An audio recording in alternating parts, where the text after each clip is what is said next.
Welcome back. My goodness, I did not know how many people I deprived by not uploading a video for a whole month. Sorry about that. But we got a new piece of equipment to show you. It's not new to me. I've had it for many years, but I hardly ever use it. That's my 3-hole drill. This thing comes in super handy. I bought this way back years ago when I had hundreds, it probably ended up being thousands of books that needed to be 3-hole drilled after they were bound. Pretty sure, maybe some of them weren't bound. Either way, if you're doing a large amount of 3-hole drilling, the 3-hole drill is definitely the way to go. 3 times as fast as my single spindle drill. The reality is though too, if I'm just doing individual sheets, I often just use the 1200. The finisher on the 1200 will do a 3-hole punch, does a great job, and that's better than this. This thing is nice. However, I'm pretty sure the bearings are going bad or something because it's noisy. I mean, I think the bearings are going bad, but I don't know. Maybe you can let me know if you have one, if it's noisy too. This center spindle is fixed and it doesn't move, but right now I have it as a 5.5 by 8.5 3-hole drill. You can move these 2 spindles in and out with these side knobs here to make it for an 8.5 by 11 sheet. And then if you need to adjust the height, you do that up here. That adjusts all 3, and if you need to adjust either these 2 individually, these 2 knurled knobs here can be moved to adjust those. Now it has been several years since I've used this, and I really would like to sharpen those spindles. But if I remember correctly, I think they're stuck in there. So I'm gonna try and get them out so I can sharpen them. But we'll see. We'll see how that goes. But actually, before I get into that, I am going to grab a screwdriver and go pick up my early Christmas present. The person that I bought this from actually sent me an email the other week and said they have a 2070, a Konica Minolta C2070, and they don't need it anymore. And they said they'd give it to me. So it's high mileage. They say it looks bad. If it's like the 3070, all it needs is drums and wires, maybe developer, and it would be back. But I plan on just having it for the parts. It would be really handy to have a parts machine. So I'm gonna go pick that up now. So it's here. Moved it without too many problems. And it came with actually more things than I thought it was going to be. Came with a bunch of used drums. I don't know if those things are worth anything or not. They might be junk.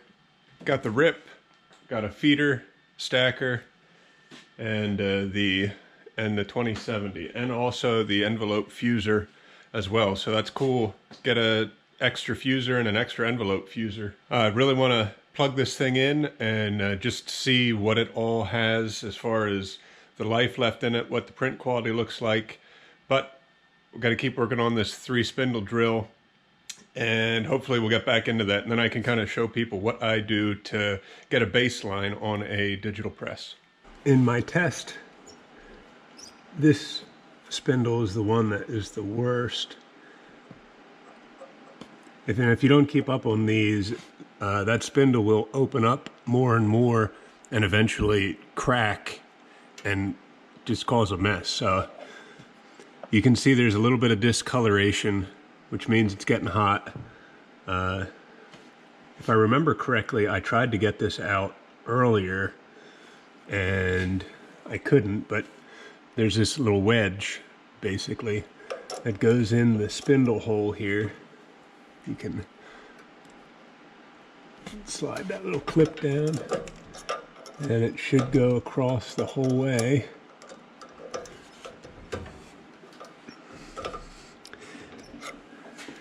And poke out the other side. There we go. And you should just be able to tap it and it'll pop right out.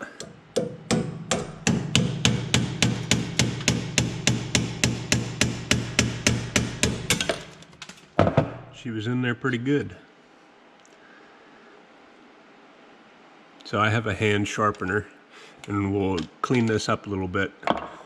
Might as well just pop them all out. And when I put these back in, it's just like a paper cutter.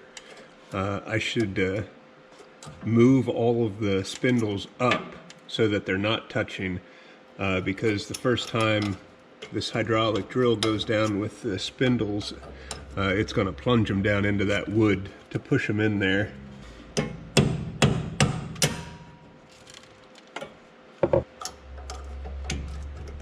And I'm going to remember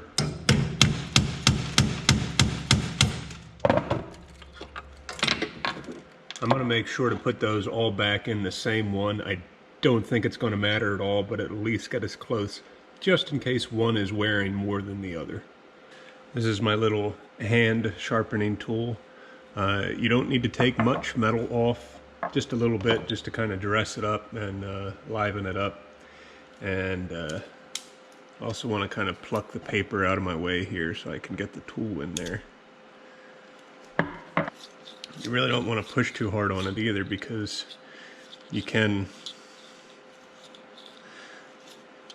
make it worse by ballooning the sides out.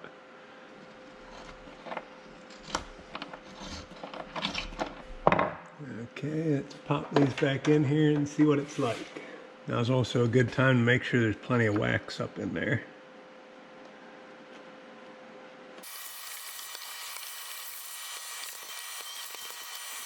And before I fire it up, use this to move the spindles all up.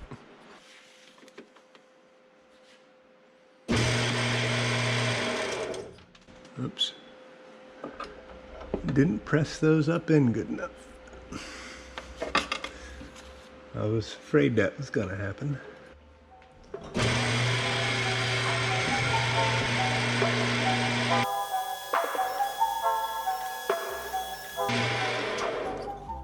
Perfect.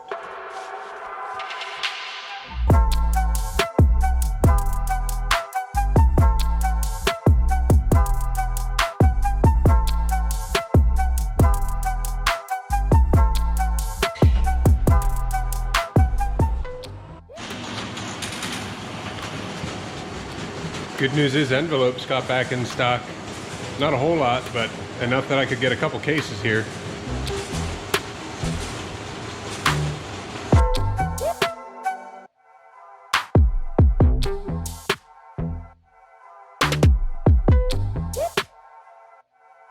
A few of you had asked about running carbonless on these machines, and I generally don't have any problems. Today I was having problems. I started out running this 3-part job on the 1200 and then switched it over here to the 1070 because it ran better over here, and I could adjust the curl with the decurler. And this is the first time that I have 8.5 by 11. Typically I buy 11 by 17 carbonless, but it's out of stock, so I had to buy the 8.5 by 11. And I've never really had problems with 1117, so if you're running 8.5 by 11 and carbonless and having problems, try the 1117. That stuff runs fine for me. Something else that I did this week as I was folding some letters and then inserting them, I had the Bluetooth headphones on and was listening to a webinar from Printing Impressions. I will put the link below so you can listen to it too, and they were just talking about the paper scarcities and all different things about that. I thought it was really interesting. Thanks to I forget your name, who had put in the comments that they were going to be doing that, so I marked my calendar and signed up for it.